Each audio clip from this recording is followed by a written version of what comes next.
বিশ্বকবি রবীন্দ্রনাথ ঠাকুরের খেয়া কাব্যগ্রন্থ থেকে আজ আমি একটি বিখ্যাত ছোট্ট কবিতা পাঠ করে শোনাব।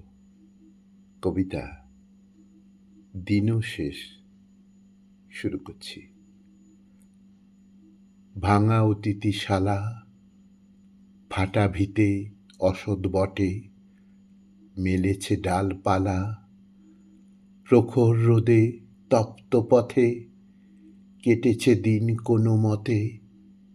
মনে ছিল সন্ধ্যাবেলায় মিলবে হেথা ঠাঁই, মাঠের পরে আঁধার নামে হাটের লোকে ফিরল গ্রামে। হেথা এসে চেয়ে দেখি নাই যে কেহ নাই। কতকালে কত লোকে কত দিনের শেষে ধুয়েছিল পথের ধুলা এইখানেতে এসে।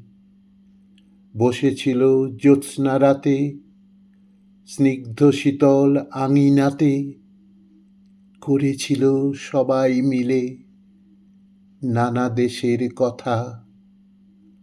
প্রভাত হলে পাখির গানে জেগেছিল নতুন প্রাণে, দুলেছিল ফুলের ভারে পথের তরুলতা। আমি যেদিন এলেম সেদিন দীপ জ্বলে না ঘরে, বহুদিনের শিখার কালে আঁকা ভীতির পরে।